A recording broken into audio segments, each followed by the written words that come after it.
आप देख रहे हैं चैनल आवाज की दुनिया और अब रुख करते हैं चित्तौड़गढ़ की ओर। जिला स्तरीय संसद सदस्य सड़क सुरक्षा समिति बैठक का आयोजन हुआ। सड़क सुरक्षा के नियमों की पालना करवाकर लाइसेंस के लिए लोगों को पाबंद किया जावे, सांसद जोशी। कट्स मानव विकास केंद्र चित्तौड़गढ़ के तत्वाधान में जिला स्तरीय संसद सदस्य सड़क सुरक्षा समिति की प्रथम बैठक मुख्य अतिथि श्रीमान सीपी जोशी सांसद की अध्यक्षता में आयोजित हुई। कार्यशाला का उद्देश्य सड़क प्रयोगकर्ताओं के बीच जागरूकता को बढ़ावा देना और मोटर वाहन अधिनियम 2019 मोटर वाहन नियम 2020 की पालना करवाना, सड़क हादसों दुर्घटनाओं में मृत्यु को रोकना और यातायात नियमों का पालन सुनिश्चित करना है। कट्स के केंद्र समन्वयक गौहर महमूद ने आए अतिथियों का स्वागत उद्बोधन द्वारा किया। कट्स काट जयपुर के मधुसूदन शर्मा ने कार्यक्रम का उद्देश्य और संसद सदस्य सड़क सुरक्षा समिति के प्रभावी क्रियान्वयन को पीपीटी के माध्यम से सहभागियों को विस्तृत जानकारी दी। और एक आने वाली स्लाइड्स में मैं आपको पेनल्टीज की भी बात बताऊंगा कि सरकार ने ये जो जोखिम भरा व्यवहार है, जोखिम भरा व्यवहार किसे बोलते हैं? हेलमेट को नहीं लगाना। अरे क्या है, नहीं लगाएंगे क्या होगा, कौन देखे, जो आएगा देख लेंगे।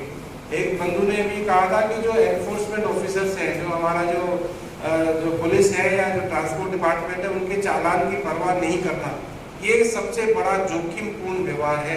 इसको हम हाई रिस्क बिहेवियर बोलते हैं। जो है एक्सपर्ट्स जो लोग हैं वो इसको हाई रिस्क, ऐसे लोग हैं वो जोखिम लेके चल रहे हैं और जोखिम क्रिएट कर रहे हैं, इसलिए उसको ज्यादा जोखिम पूर्ण व्यवहार जो है उसको कुछ मानते हैं। तो ऐसा जो भी, और मुझे लग रहा है कि जो आज जितने लोगों ने हेलमेट नहीं लगाया है वो जोखिम पूर्ण व्यवहार अपने साथ भी कर रहे हैं, समाज के साथ भी कर रहे हैं, तो उसको उस पर रोकथाम होनी बहुत जरूरी है। देखो, राजस्थान में चित्तौड़गढ़ का एक मैंने वो लिया था कि टोटल कितने 4,77,425 जो है टोटल यहाँ पे व्हीकल है, उसमें से जो 3,44,000 तो टू व्हीलर ही है मैक्सिमम। तो चित्तौड़गढ़ में टू व्हीलर सबसे ज्यादा है, इसीलिए लगभग 45% टू व्हीलर मरने वाले भी जो है वो टू व्हीलर ही होते हैं। लगभग 3,000 यहाँ पे जो है थ्री व्हीलर है और 50,000 के लगभग कारें हैं।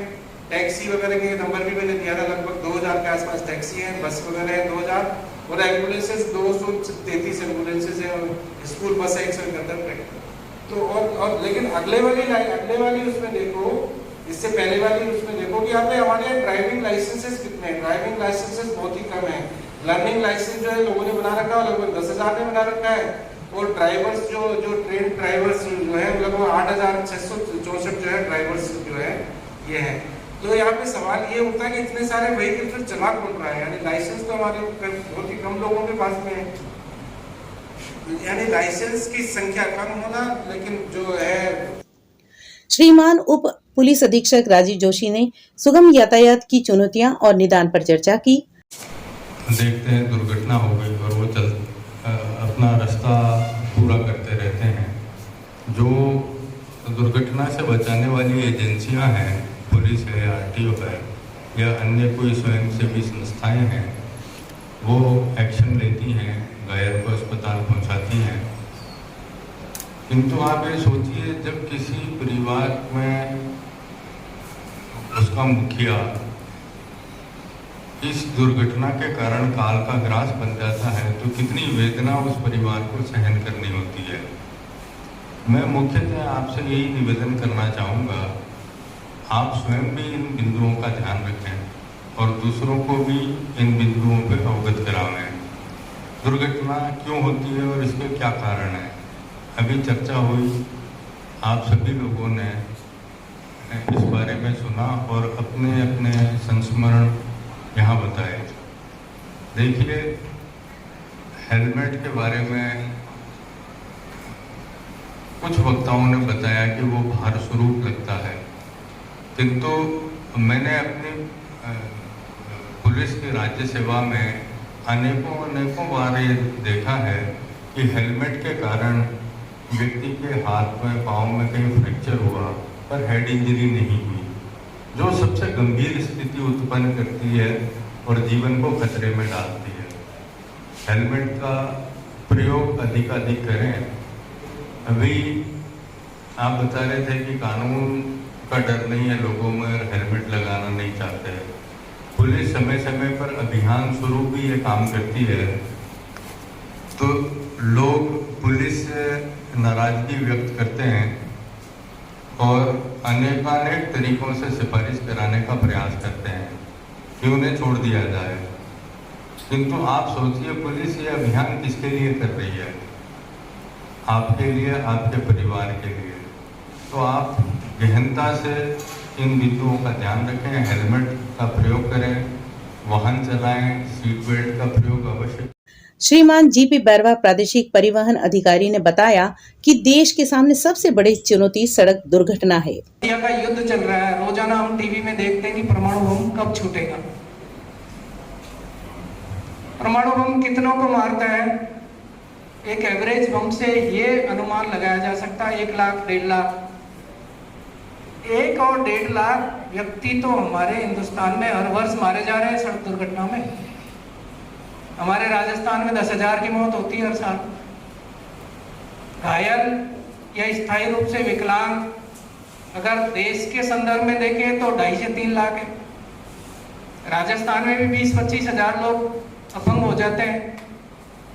और जिसके परिवार से कोई चला जाता है तो जब तक उसके माँ बाप जिंदा है, जब तक उसके भाई बहन जिंदा है, या जब तक उसके बच्चे पति पत्नी जिंदा है, तब तक वो व्यक्ति हर रोज मारा जाता है उनकी यादों में। कमाने वाले के बाद में परिवार की स्थिति क्या होती है? पति चला जाता है, बच्चे और उसकी पत्नी, उनका सामाजिक स्तर, उनका आर्थिक स्तर दोनों परिवर्तित हो जाते हैं। बच्चों को जो स्कूल कॉलेज की जो एजुकेशन मिलनी चाहिए वो प्रॉपर नहीं मिल पाती है। बहुत बड़ा परिवर्तन आता है। और यदि कोई पैसे वाला परिवार भी हो तो भी की मृत्यु के बाद में जो मनोवैज्ञानिक संबल बच्चों को मिलता है उससे महरूम हो जाते हैं और ये जीवन में बहुत बड़ी कमी है, इसकी कोई पूर्ति नहीं हो सकती।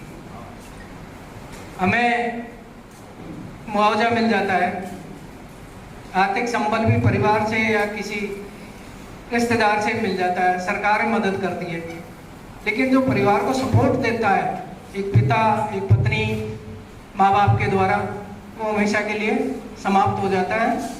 ये विषम चुनौती है आप और हमारे सबके सामने। कारण के बारे में पूर्व वक्ताओं ने बहुत कुछ बता दिया। हम छोटा सा मोबाइल खरीदते हैं, 60-70 हज़ार का अच्छा मोबाइल आ जाता है, 10-12 हज़ार का कॉमन मोबाइल आ जाता है। सबसे पहले उसके क्या करते हैं? उसको कोटिंग कराते हैं, प्लास्टिक की कोटिंग कराते हैं, गिर जाए तो टूटे नहीं। तो हमारा सिर जो हम है, जिसकी बदौलत हम है, हमारा सिर है, वो वाहन चलाते समय, तो भैया वाहन चलाते समय गिर गया तो उसका क्या होगा? इसके प्रति हम इतने लापरवाह हैं कि कभी चिंता ही सोचते ही नहीं है। थोड़ी सी देर पसीने आएंगे, हवा नहीं लगेगी, कोई बात नहीं, हम सुरक्षित है, हमारा परिवार है हमारे पीछे, तो इसकी पालना करें। पुलिस और ट्रांसपोर्ट ठीक है, हम कानून की पालना करवाने के लिए हैं, लेकिन आप लोग इतनी तादाद में है कि हर किसी का चालान हम नहीं बना सकते। हमें भी व्यवहारिक एस्पेक्ट रखने पड़ते हैं, समाज के बीच में जीते हैं। हेलमेट नहीं लगाने का जुर्माना 1,000 रुपये, इसके साथ ही आपका लाइसेंस सस्पेंड करते हैं। मेरी बगल में जिला परिवहन अधिकारी बैठे हैं, इनको पावर है आपका लाइसेंस 3 महीने सस्पेंड कर सकते हैं। और जब आप 3 महीने के बाद में लाइसेंस वापस बहाल कराने आओगे तो 2 दिन आपको किसी अच्छे से इंस्टीट्यूट में आपकी ट्रेनिंग होगी। वो कितना दुखदाई है, आप सिफारिश लगाओगे, कोई दूसरी गली निकालना चाहोगे, ऐसा क्यों? हम जिम्मेदार नागरिक हैं। इन सड़क दुर्घटनाओं से हम ही खुद को बचा सकते हैं। श्रीमान सीपी जोशी सांसद ने बताया कि समिति जब तक किसी नतीजे पर नहीं पहुंचेगी तब तक समिति का कोई मतलब नहीं होता है। बातचीत और लंच डिनर ब्रेकफास्ट तक नहीं रहे, इसका कोई एक रोड मैप हम लोगों ने तैयार करना चाहिए और उस रोड मैप के आधार पर हम लोगों ने अभी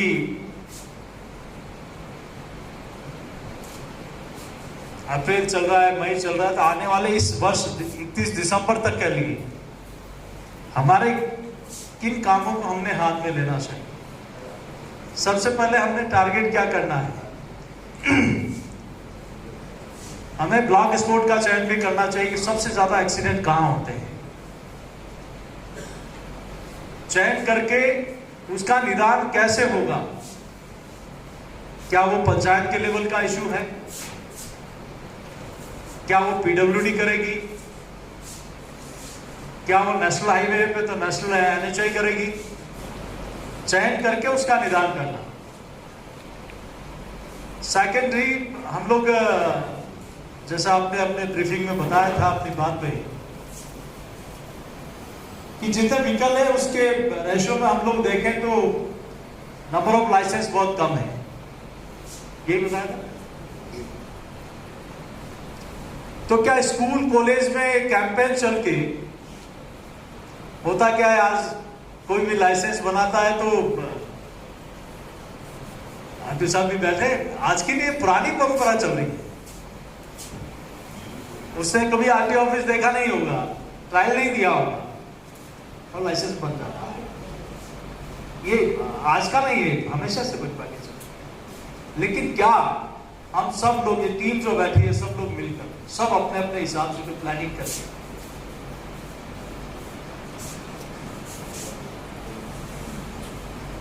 लाइसेंस बनाने में हम मुहिम चलाकर कैसे इस दिशा में आगे बढ़ सकते हैं? क्या एक स्कूल कॉलेज की एक विंग जो होती है या सामाजिक संगठन है,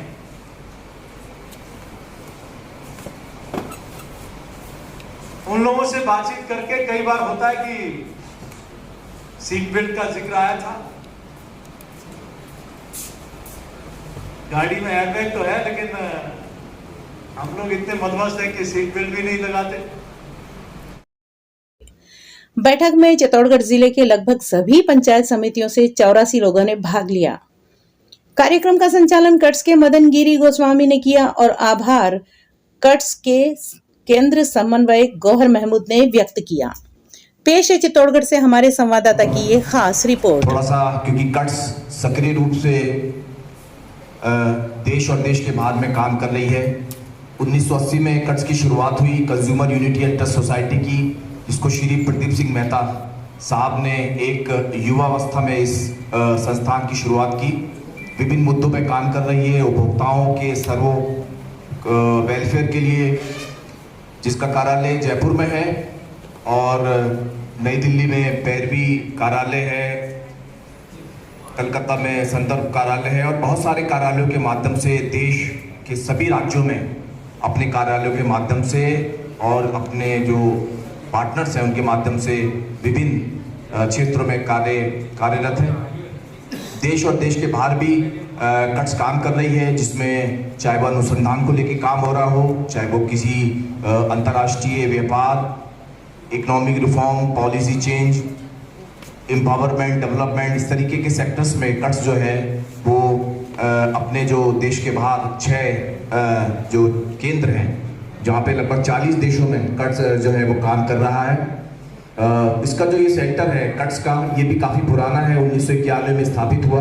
ये कट्स मानव विकास केंद्र के माध्यम से भी महिला सशक्तिकरण को लेके, बच्चों के अधिकारों को लेके, स्वच्छता को लेके और पर्यावरण को लेके और विभिन्न मुद्दों को लेके हम लोग काम कर रहे हैं। आज इसी कड़ी में आप देख रहे हैं कि बहुत सारे किसान जो उत्पादक संगठन, जिसकी अभी 21 तारीख में एक कार्यक्रम था और श्री नरेंद्र सिंह जी तोमर साहब भी पधारे थे, मैं उस कार्यक्रम में भी सम्मिलित रहा और एक लंबे कैंपेन के साथ भी ये कट्स जो है किसानों को उत्थान के लिए काम कर रहा है। और चाहे वो स्वयं सहायता समूह हो, चाहे आपके दिव्यांगों के समूह हो, चाहे अलग अलग जो हमारे कंज्यूमर ग्रुप हैं, हमारे युवा मंडल हैं, हमारे विभिन्न सामाजिक संगठनों से जुड़े हुए हमारे साथीगण, हमारे मीडिया कर्मी, तो सभी का मैं एक बार पुनः कट्स इंटरनेशनल की ओर से आप सभी का बहुत तहे दिल से हार्दिक अभिनंदन और आपका यहाँ पधारने के लिए मैं एक बार बहुत बहुत धन्यवाद करता हूँ। ये चर्चा लगातार चलती रहेगी, आज शुरुआत है और जो विचार आपके आ रहे हैं उनको सब सम्मिलित किया जाएगा और कैसे हम चित्तौड़गढ़ को जो है दुर्घटनाओं में कमी लाकर कम कर सकते हैं और कैसे इसको दुर्घटना मुक्त कर सकते हैं, उसी प्रयास में आप सभी का सहयोग अपेक्षित है। मैं बहुत बहुत धन्यवाद।